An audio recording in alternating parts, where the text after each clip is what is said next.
Hello, bienvenue à toi dans Simplifie, le podcast qui est là pour t'aider à simplifier ta vie. Je te propose de mettre tes baskets, de mettre une petite veste et de profiter de ce moment pour aller prendre l'air, pour aller marcher. Moi, je suis actuellement dehors aussi. Tu vas peut-être entendre un peu les petits oiseaux et je t'invite à vraiment profiter de ce moment, à prendre une pause pour toi avant de se lancer ensemble dans le nouveau sujet du jour qui est un sujet qui va peut-être piquer un petit peu. Mais tu sais que mon intention, c'est toujours de t'aider à avoir des prises de conscience, de t'aider à débloquer les endroits où tu te sens freiné, limité, bloqué, les endroits qui sont trop lourds pour toi, t'aider à prendre de la hauteur et t'aider à passer à l'action. Alors aujourd'hui, j'aimerais énormément t'aider à travailler sur la question de la charge mentale. On va tous se dire sur cette fameuse question de la charge mentale, tu sais, ce moment où tu as l'impression que tout repose sur toi et que si tu n'y penses pas, rien ne sera fait correctement. Est-ce que tu vois le truc ? Tous ces moments où tu te plains de devoir tout gérer, ok, mais avec une petite question de fond. Est-ce que tu es vraiment prête à laisser la place aux autres ? Aujourd'hui, on va s'en parler. On va voir comment notre besoin de contrôle et notre difficulté à lâcher prise peut parfois entretenir aussi notre charge mentale et comment apprendre finalement à déléguer réellement. Ok, est-ce que tu es prête ? C'est bon ? T'as mis tes baskets ? On y va ? C'est parti.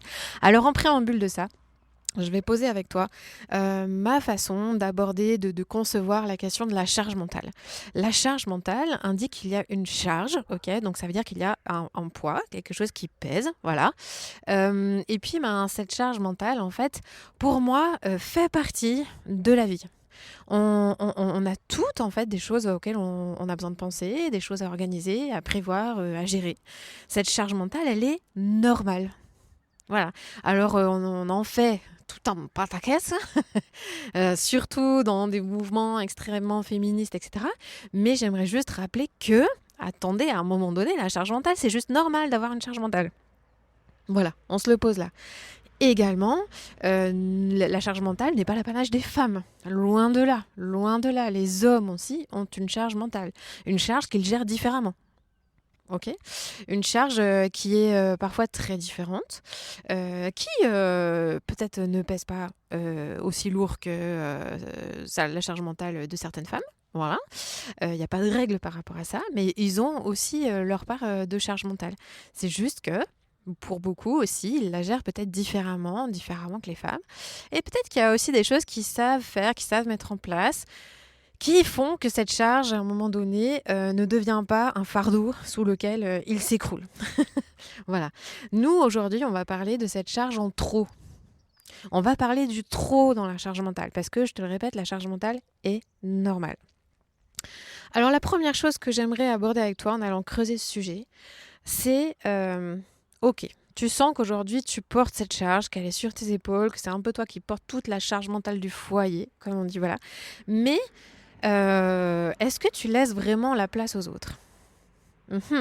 Et puis là, je t'ai dit la charge mentale du foyer. En fait, je vais largement élargir à toutes les situations où tu te sens où tu as l'impression de porter une charge mentale sur les épaules. C'est-à-dire que ça peut être dans ton foyer si tu as une famille. Si tu es au boulot, c'est la charge mentale du boulot. Si tu es célibataire, ça peut être exactement la même chose. Toute personne a une charge mentale. Mais la question est, laisses-tu vraiment la place aux autres ? Alors, on va essayer d'aller creuser un petit peu, tu vois, les pensées. Ces fameuses pensées qui t'empêchent de lâcher. Ces fameuses pensées du type de toute façon, ça ira plus vite si je le fais moi-même.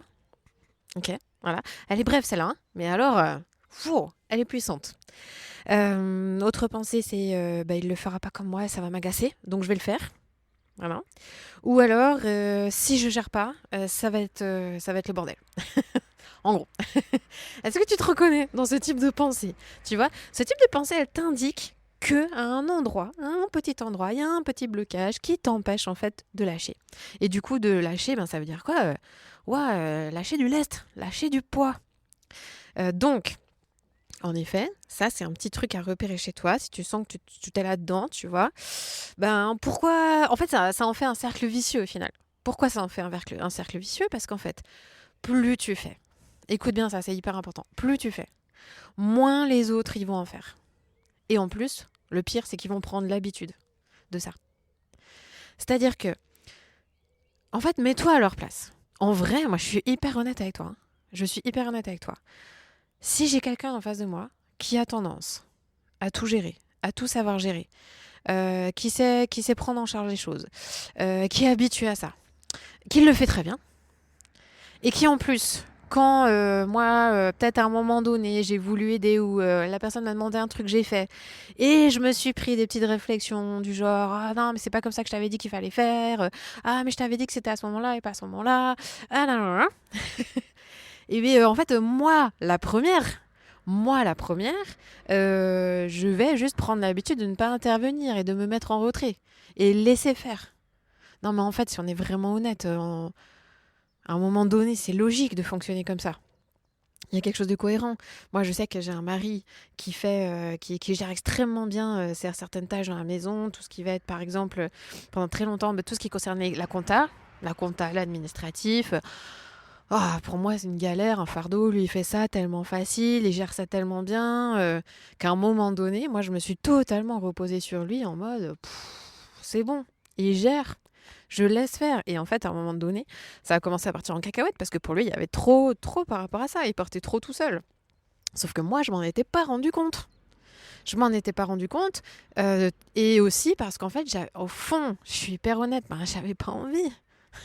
Mais j'avais pas envie en fait de partager cette charge parce que moi, ça m'allait très bien qu'il s'en occupe, ok ? Donc, je te le répète, plus tu vas faire, moins les autres vont en faire. C'est mathématique.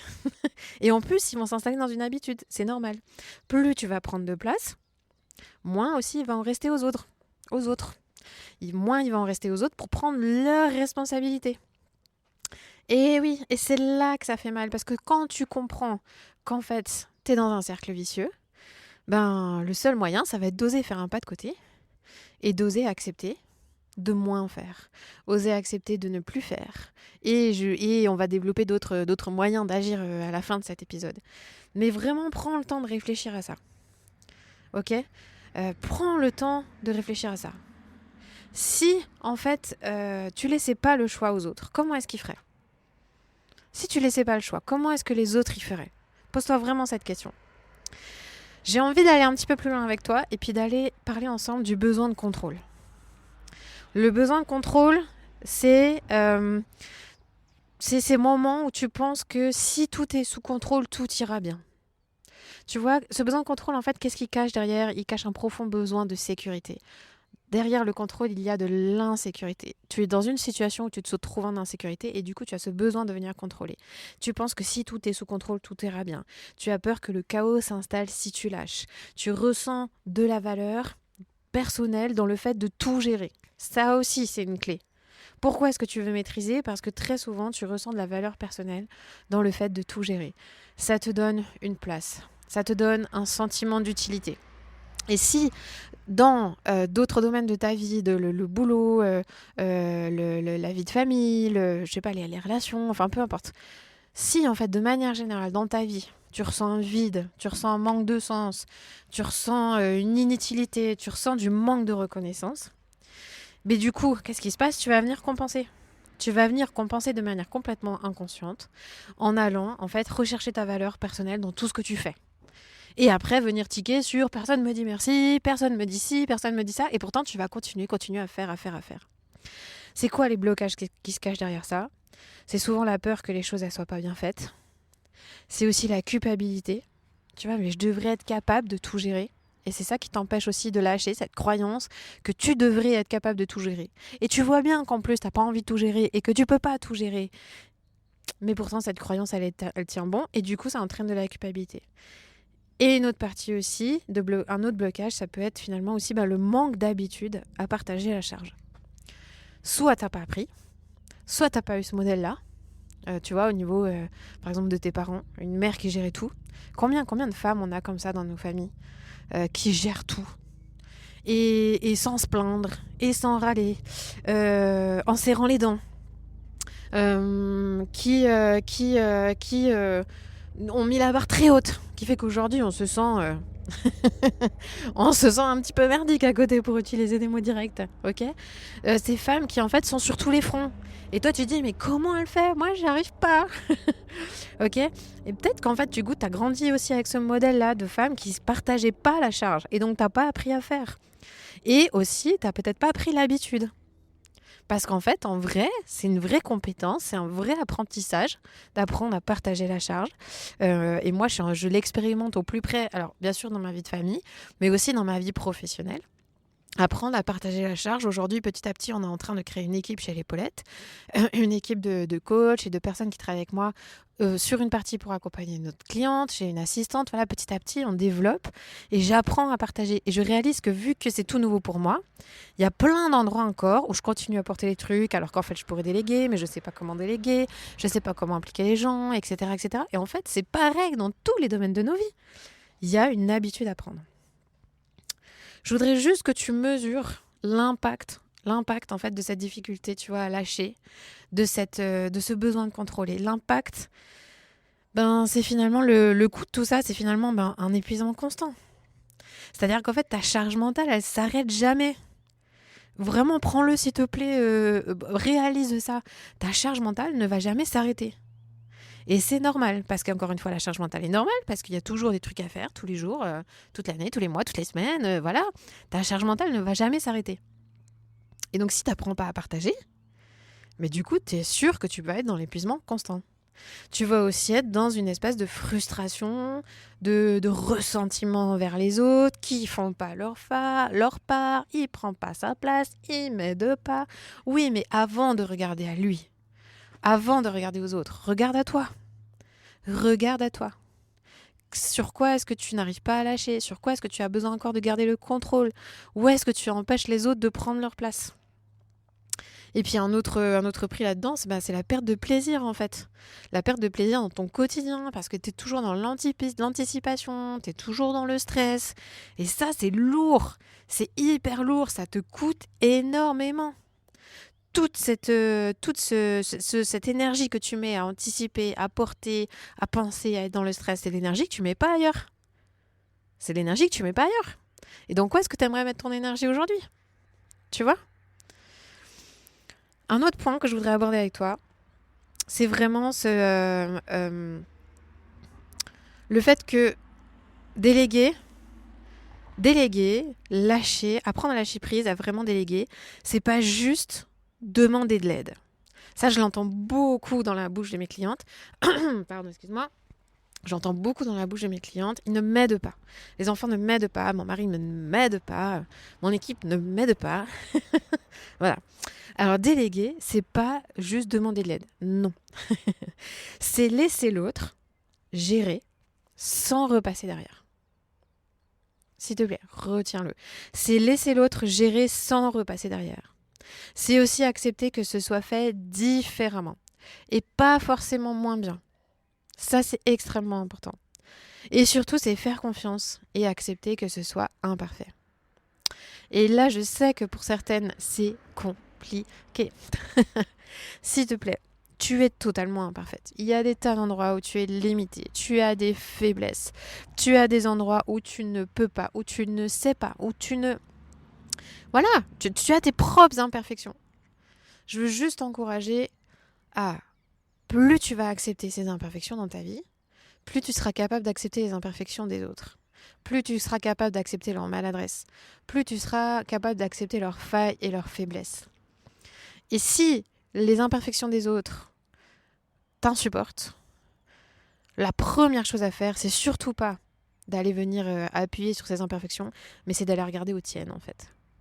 Si tu veux être libéré de ça, regarde à toi, regarde à tes imperfections, apprends à les aimer, apprends à compatir avec, apprends à les accepter et tu verras combien en fait tu vas commencer à lâcher prise sur l'autre en fait et enfin lui foutre la paix. Ok? Parce que je connais très bien ça. Je le connais extrêmement bien, tous ces moments où moi les imperfections de mon conjoint ou des autres peuvent me renvoyer en fait aux miennes. Ok? Donc vraiment, je peux que t'encourager à aller vers ça. Alors, j'aimerais finir avec toi avec quelques pistes pour comment vraiment aller concrètement maintenant alléger ta charge mentale. Ok? Première chose, accepte de ne pas tout contrôler. Vraiment, je le redis, accepte de pas tout contrôler. Certaines choses, elles peuvent être faites différemment et c'est OK. C'est pas forcément moins bien, c'est juste différent.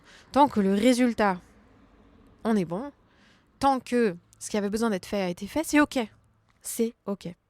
Deuxième chose que tu peux faire, c'est lister tout ce qui pourrait être partagé. En fait, en vrai, dans tout ce que tu portes, qu'est-ce qui pourrait vraiment être délégué ? Ça, c'est un exercice que je fais faire à chacune de mes clientes où on va vraiment creuser. On a il y a tout un mois où ensemble avec les filles, en fait, on va t'aider à mettre le focus sur qu'est-ce qui remplit ton agenda, qu'est-ce qui remplit ta charge mentale. On va décortiquer ça ensemble. On va t'aider à prioriser, on va t'aider à voir qu'est-ce qui peut être délégué, etc. Et on va t'aider à déléguer concrètement dans étape après étape. Donc là, je te donne vraiment des premières pistes. Voilà. Si tu veux creuser le sujet, si tu as envie d'aller beaucoup plus loin et de vraiment passer un gap là-dessus, fais-toi accompagner. Fais-toi accompagner. Donc, commence, première chose, liste ce qui peut être partagé, qu'est-ce que tu pourrais vraiment déléguer. Et ensuite, fais le tri, tu vois, identifie ce qui est vraiment de toi, de ta responsabilité et de ce qui peut être partagé. Et puis ensuite, ose en fait impliquer les autres. Ose donner des responsabilités. Arrête de simplement donner une tâche à droite, une tâche à gauche, etc. Ose passer un cap en allant donner des responsabilités. Responsable du linge, responsable des poubelles, responsable des repas, responsable de, je sais pas, tu peux faire des tas de catégories comme ça. Donne des vraies responsabilités parce que quand tu donnes des vraies responsabilités, en réalité, les gens se sentent responsabilisés, la personne en face de toi, elle se sent considérée et du coup, c'est beaucoup plus valorisant que de juste devoir sortir la poubelle. Tu vois ? Je te grossis le trait. Voilà. Par exemple, responsabilité du linge, ça va être, en fait, la personne, elle va gérer entièrement le cycle du linge. Et par contre, c'est pas parce qu'elle est responsable que c'est elle qui fait tout. Donc, je te donne un exemple. Celui qui est responsable du cycle du linge, c'est lui qui va veiller à ce que, à tel moment, la machine soit mise en route et que du coup, le linge ait pu être étendu et plié. Par contre, si lui, à un moment donné, il ne peut pas plier le linge, il peut pas aller le ranger, il peut pas faire la lessive, ça peut se partager des responsabilités. Tu peux partager des tâches dans la responsabilité. Ok ? Et enfin, accepte l'inconfort du lâcher prise. Vraiment, vraiment. Au début, ce sera dur. Je le sais. Il y a plein de moments où tu serres un peu les dents. Mais en fait, c'est la clé vraiment pour te libérer. C'est d'accepter cet inconfort. Tu vois, lâcher prise, je vais finir là-dessus. Lâcher prise, on l'entend énormément aujourd'hui, de partout. Il faut lâcher prise, C'est pas si simple que ça, d'une. Et surtout, lâcher prise, c'est pas être dans le renoncement, dans le fait de céder, dans le fait d'avaler, tu vois, avaler son crapaud. En fait, c'est être dans la pleine acceptation. Oui, c'est OK. C'est OK que ce soit fait différemment. C'est OK que ce soit fait comme moi j'ai envie. C'est OK que l'autre fasse sa manière. C'est ça vraiment le lâcher prise. Donc je te le répète, au début c'est dur, mais la clé, c'est vraiment de te libérer. De te libérer de ce trop. OK ? Alors à toi maintenant. À toi, go, je t'encourage à passer à l'action. Écris maintenant 3 choses que tu pourrais arrêter de gérer seule dès maintenant. Allez, je t'encourage vraiment, tu prends de quoi noter, ton téléphone, un papier, ce que tu as là sous la main. Tu notes 3 choses que tu pourrais arrêter de gérer toute seule dès maintenant. Et go, action, si tu veux que les choses, elles changent, change quelque chose. Ok ? Alors pour conclure, je te le répète, la charge mentale, elle vient pas que des autres. Elle vient aussi du fait que tu n'arrives pas à lâcher. Elle vient de toutes ces choses aussi que tu as acceptées, malgré toi, de ces choses qui font partie aujourd'hui de ton quotidien que tu fais. Et si à un moment donné tu les fais, c'est que tu les as acceptées ou que tu les as choisies, parfois de manière inconsciente malheureusement, et c'est ça qui fait mal. Mais cette charge à un moment donné, c'est toi qui as décidé de la prendre. Même si toi tu as eu l'impression que tu n'as pas eu le choix, tu as toujours le choix de dire non. Tu as le choix. S'il te plaît, je t'encourage à garder ça vraiment à l'esprit. Tu as le choix de faire ou de ne pas faire. Ok ? Si tu veux que les autres y prennent leur part, tu dois leur laisser de la place. Vraiment. Ok ? Et si tu as envie d'aller plus loin, si vraiment tu as envie de faire un gap important sur ce sujet, et si vraiment tu as envie de te libérer de ce trop de manière générale dans ta vie, ce trop sur tes épaules, ce trop dans ta maison, ce trop dans ta tête, ce trop qui fait que tu te noies dans un verre d'eau, que tu n'arrives plus à trouver ta respiration et que tu as l'impression que tu es en train de couler au fond, À ce moment-là, c'est le moment de te faire accompagner. C'est vraiment le moment de te faire accompagner parce que seul, tu n'y arriveras pas.